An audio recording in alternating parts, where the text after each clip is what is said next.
બાપુ, એક સુંદર મજાનો ધાર્મિક અને ભક્તિમય પ્રસંગ છે અને આ પ્રસંગનું શીર્ષક છે બાંકે બિહારીજીની કૃપા. ઘણા વર્ષો પહેલાંની આ વાત છે. એ સમયે વૃંદાવનમાં એક સંત રહેતા હતા. આ સંતનું નામ કલ્યાણદાસ હતું. તેઓ બાંકે બિહારીજીના મહાન ભક્ત હતા.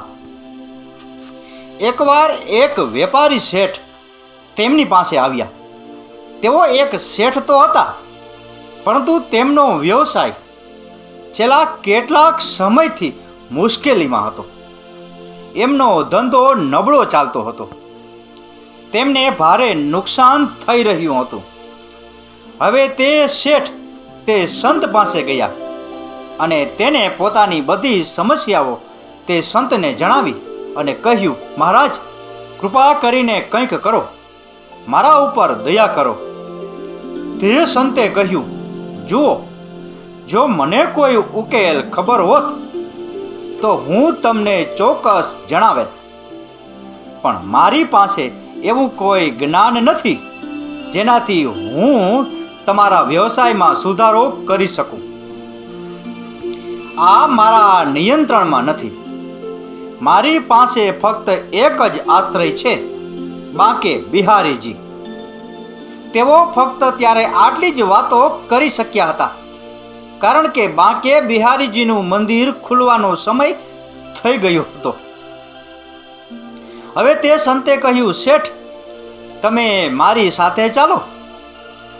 એમ કહીને સંત તેને બાંકે બિહારીજીના મંદિરે લઈ ગયા અને બિહારીજી તરફ હાથનો ઈશારો કરી તેણે શેઠને કહ્યું, તમારે જે કંઈ પૂછવું હોય, જે કંઈ કહેવું હોય તેમને કહો.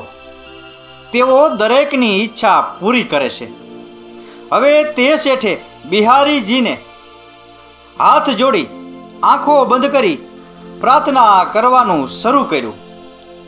તે શેઠ 2-4 દિવસ વૃંદાવનમાં રહ્યા અને રોજ બાંકે બિહારીજીના મંદિરમાં આવી 2 હાથ જોડી આંખો બંધ કરી બાંકે બિહારીજીને પ્રાર્થના કરતા. 2-4 દિવસ પછી તેઓ પોતાના ઘરે જતા રહ્યા. થોડા સમય પછી તે શેઠનો બધો ધંધો ધીમે ધીમે સુધર્યો. એમને ધંધામાં લાભ થવા લાગ્યો. આખરે બિહારીજીની કૃપાથી તે શેઠનો ધંધો દિન પ્રતિદિન પ્રગતિ કરવા લાગ્યો. પછી તો તે શેઠને બાંકે બિહારીજીમાં વિશ્વાસ બેસી ગયો અને જ્યારે તેમને સમય મળતો ત્યારે તેઓ વૃંદાવન આવવા લાગ્યા અને બાંકે બિહારીજીનો આભાર માનવા લાગ્યા. બાંકે બિહારીજીની કૃપાથી તેઓ શેઠમાંથી નગર શેઠ બની ગયા અને પછી તો એ અઠવાડિયામાં એકવાર બાંકે બિહારીજીના દર્શન કરવા ચોક્કસ આવવા લાગ્યા. ઘણા વર્ષોનો સમય વીતી ગયો. શેઠ ઘરડા થયા. પછી થોડો સમય પછી તેઓ બીમાર પડ્યા. તેનામાં વૃંદાવન આવવાની પણ શક્તિ રહી નહોતી. પણ એકવાર તેમના એક પરિચિત મિત્ર વૃંદાવનની યાત્રા પર જઈ રહ્યા હતા. ત્યારે તેઓ ખૂબ જ ખુશ હતા કે તેઓ બાંકે બિહારીજીને મળવા જઈ નથી શકતા, પણ એમનો મિત્ર જઈ રહ્યો છે. એટલે એ શેઠ તેમના મિત્રના ઘરે ગયા અને તેમને 750 રૂપિયા આપ્યા અને કહ્યું કે તું આ પૈસા મારા તરફથી બાંકે બિહારીજીની સેવામાં વાપરજે અને તેમને આભૂષણ અને કપડાની ભેટ ધરજે. જ્યારે તે શેઠનો મિત્ર વૃંદાવન આવ્યો ત્યારે તેણે બાંકે બિહારીજી માટે કપડાં, આભૂષણ અને મીઠાઈઓ ખરીદી. પ્રભુજીને મંદિરે ભેટ કર્યા. પણ આ બધી વસ્તુઓ ખરીદવામાં 250 રૂપિયા વધારે ખર્ચાયા હતા. પણ તે મિત્રએ વિચાર્યું કે ઠીક છે, આપણે બિહારીજીની થોડી સેવા કરી છે, ઠીક છે, પણ બાંકે બિહારીજી તો ખૂબ જ તોફાની અને નટખટ છે. હવે જ્યારે મંદિર બંધ થયું ત્યારે બાંકે બિહારીજી રાત્રે તે શેઠના સ્વપ્નમાં પહોંચ્યા. હવે શેઠને સ્વપ્નમાં બાંકે બિહારીજીનું ત્રિભુવન મોહિની સ્મિત દેખાણું. બિહારીજીએ સ્વપ્નમાં તે શેઠને કહ્યું, તમે મારા માટે મોકલેલી સેવા મેં સ્વીકારી લીધી છે, પણ તેનો ખર્ચ 250 રૂપિયા વધારાનો થયો છે. તમારે આ વધારાના પૈસા તે મિત્રને પરત કરવા જોઈએ. એમ કહીને શેઠના સ્વપ્નમાંથી બિહારીજી ગાયબ થઈ ગયા.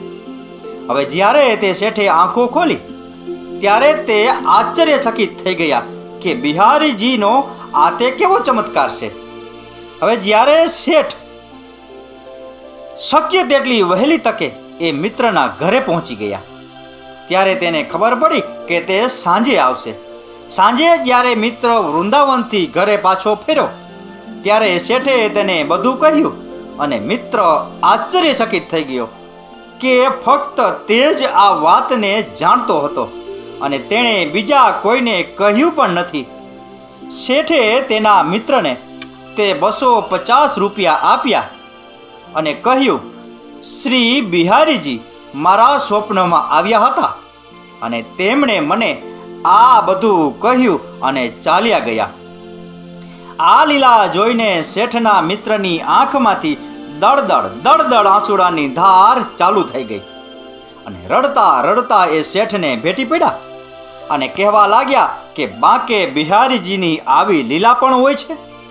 ખરેખર શેઠ બાંકે બિહારીજીની કૃપા તમારા ઉપર અનન્ય છે. શેઠે પોતાના મિત્રના આંસુ લૂછ્યા અને બાંકે બિહારીજીની જય બોલાવી. શેઠનો મિત્ર આનંદથી હસવા લાગ્યો અને બોલ્યો, જય હો બિહારીજી. આ કળિયુગમાં પણ બિહારીજીની આવી લીલાઓ છે. તો બાપુ, બાંકે બિહારીજી આવા જ છે. તેઓ કોઈનું ઋણ કોઈના પર રહેવા દેતા નથી. જો કોઈ એકવાર તેમનો આશ્રય લે છે પછી તેને કોઈની પાસેથી કંઈ માગવું પડતું નથી. તેને બધું જ મળતું રહેશે. જો તમને પણ બાંકે બિહારીજીમાં વિશ્વાસ હોય, એમના પરચાઓ, એમની લીલાઓમાં વિશ્વાસ હોય, તો એમની આવી કથાઓને બીજા મિત્રો, બીજા ભક્તો સાથે શેર કરતા રહેજો અને એમને એમની લીલાઓ અને પરચાઓની વાતો કહેતા રહેજો. બાંકે બિહારીની કૃપા આપની ઉપર અનન્ય રહે એવી ઈચ્છા રાખું છું. એવી બાંકે બિહારીજીને પ્રાર્થના કરું છું. તો બાપુ, આ હતો બાંકે બિહારીજીની કૃપા વિશેનો પ્રસંગ. આ પ્રસંગ, આ કથા, આ વાર્તા પૂરેપૂરી સાંભળી એ બદલ આપનો ખૂબ ખૂબ આભાર. આપનો દિવસ શુભ રહે. મહાદેવ હર.